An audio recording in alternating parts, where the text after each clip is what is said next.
And a lot of the people coming to us have various different types of retirement accounts. And a lot of them have just maybe possibly heard about being able to convert those accounts to a self-directed IRA, being able to use those accounts to actively invest in real estate. There's a little bit of nuance as to how that happens and also some pitfalls along the way. So that's the scenario that we're up against, which is one of the reasons we're really excited to have you on talking about this today. So why don't you get started and just tell us maybe what the four types of IRAs are, and then just feel free to expound on that as to what that journey looks like for those investors trying to go through that process. Yeah. All right. Let me unpack that a little bit. So we've got four different types of IRAs. I'm actually going to start with Roth. I'm going to start with the Roth IRA because, in my opinion, the Roth IRA is probably the greatest gift that the government has ever given us. And I know I put the government and gift in the same envelope while we're talking about tax sheltered qualified funds here, but it truly is. So there's the Roth IRA.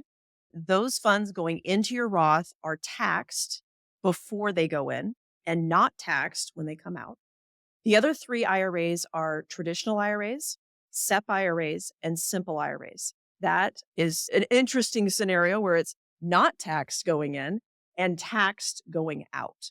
So those are the four types.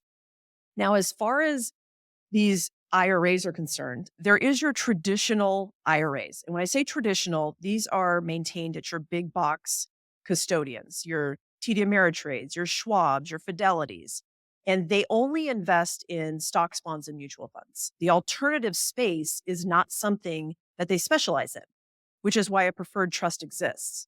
We specialize in utilizing some of those IRA funds and kind of carving them out into individuals being able to invest them in alternative assets.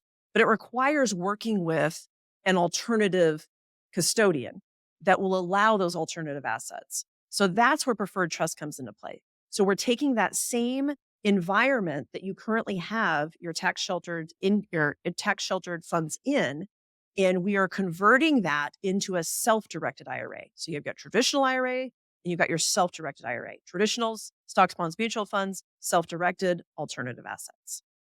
When I worked for a small business in Las Vegas, we had a SEP IRA. Now, what's the difference between a SEP IRA and a more traditional IRA? So SEP IRAs are usually for small business owners. So when I say small, I mean one, two, maybe husband, wife team. The reason being is because the SEP IRA for small business owners really kind of becomes your 401k plan, but you kind of get to put it on steroids. And what I mean by that, like in 2024, the IRS just came out with the contribution limits. It's $69,000 a year you can contribute to it. Comparing that to what you can contribute to a 401k plan, which is maxed at $23,000 a year in 2024, that's a big difference. And so being able to contribute to the SEP IRA really allows you to invest in your future more so than you would otherwise. Now, you can either pay the IRS the $69,000 a year or you can pay yourself. That's why SEP IRAs are so popular with small businesses. And then you tier that down even further for your Roth IRAs, which are going to be maxed out at 7,000 next year as far as contribution limits. You got 7,000, you've got simples that are at 16,000, you've got your 401k plans at 23,000, and then you've got these SEP plans at 69,000. You can see why they become very, very popular. Now, hold on one second. I got a follow-up question, Clint. I'm sorry. How does a SEP IRA, and we're not going to dig deep into 401ks here, but how does a SEP IRA differ from, let's say, a solo 401k? So as far as a solo 401k, it requires a multitude of layers in there for the solo 401ks, more so than a SEP. A SEP is very simple. The paperwork is very simple. The reporting is handled by the custodian, where solo 401ks, that reporting has to be handled by somebody else at the IRS.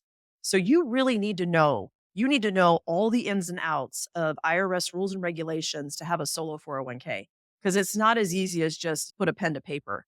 And I'm not going to say I don't recommend them, but you really need to know what you're doing because they will be audited frequently because a lot of people utilize them as kind of a workaround.